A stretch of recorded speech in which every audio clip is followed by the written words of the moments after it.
샬롬. 2026년 5월 6일 수요일의 더일 묵상입니다. 속도가 아니라 방향입니다 라는 제목으로 함께 나눌 말씀은요, 창세기 36장 31절입니다. 이스라엘 자손을 다스리는 왕이 있기 전에 에돔 땅을 다스리던 왕들은 이러하니라. 아멘. 여러분, 우리는 흔히요 빠른 것이 축복이라고 생각합니다. 남들보다 먼저 자리를 잡고 먼저 성공하고 먼저 안정을 찾는 것을 복의 기준으로 삼곤 하죠.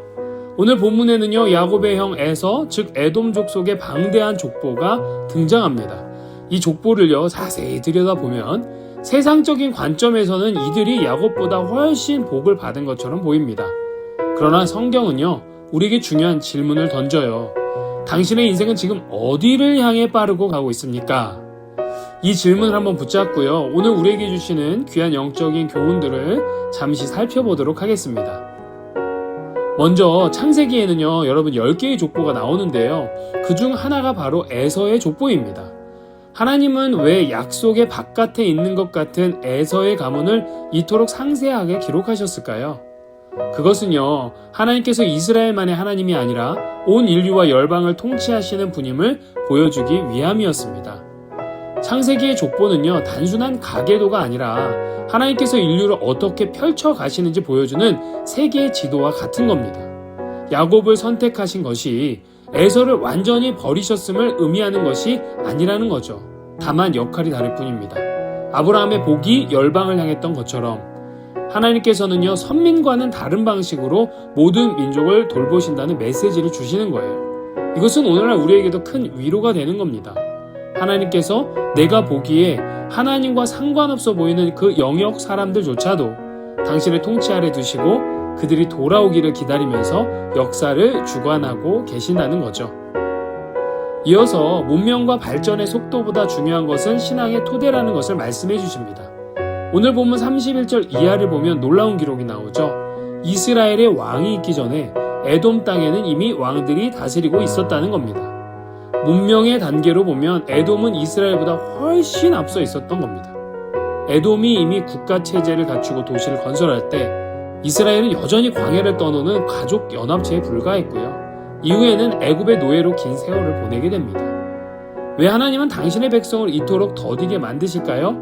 그것은 하나님의 역사에서 중심은 힘이나 속도가 아니라 약속과 관계이기 때문입니다. 거대한 국가가 되기 전에 먼저 신앙 공동체가 되어야 했기에 하나님은 그들을 광야로 기다림의 시간으로 몰아 넣으셨습니다.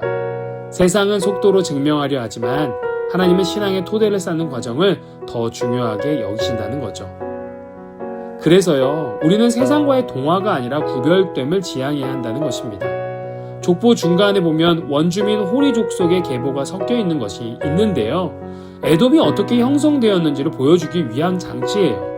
그들은 정복이 아니라 토착 세력과의 결합과 통합을 통해서 세일 땅의 주인으로 안착했던 겁니다. 지혜롭고 합리적인 선택처럼 보이지 않나요? 하지만 신앙적으로 이것은 전형적인 세상과의 동화 과정이었습니다. 가나안을 떠났고요, 세일에 정착하면서 톡착민과 결합하는 과정 속에서 그들은 에서의 후손이라는 혈통을 유지했을지 모르지만 약속의 자손이라는 정체성은 망각했습니다. 그들은 세상과 똑같은 방식으로 살기로 작정한 거예요. 반면에 야곱의 후손들은 느리고 고통스러웠지만 끝까지 세상과 구별되는 길을 걸었다는 거죠. 결국 에돔은 나중에 이방 민족의 상징이 되고 말아버립니다. 사랑하는 우리 더일 가족 여러분, 오늘 에돔의 화려하고 빠른 족보를 보면서 우리는 무엇을 깨닫고 느끼고 있습니까? 세상은 더 빨리 왕을 세우고 더 빨리 안정을 찾으라고 다그칩니다. 하지만 하나님께서는 묻습니다. 너는 지금 나를 향해 걷고 있는 거 맞느냐? 속도가 아니라 방향이라는 겁니다. 남들보다 늦어 보이고 아직도 광야 한복판에 있는 것 같아 불안하기도 할 거예요. 그런데 기억하십시오. 하나님은 지금 당신을 세상과 똑같은 국가가 아니라 세상과 구별된 하나님의 나라, 하나님의 백성으로 빚고 계시다는 걸요. 그러니까 오늘 하루 세상의 속도에 조급해하지 말기로 해요. 화려한 에돔의 성벽보다 하나님의 약속에 머무는 장막을 택하며 올바른 방향을 향해 묵묵히 걸어가는 저와 여러분들의 오늘 하루가 되시기를 주님의 이름으로 축복합니다. 샬롬.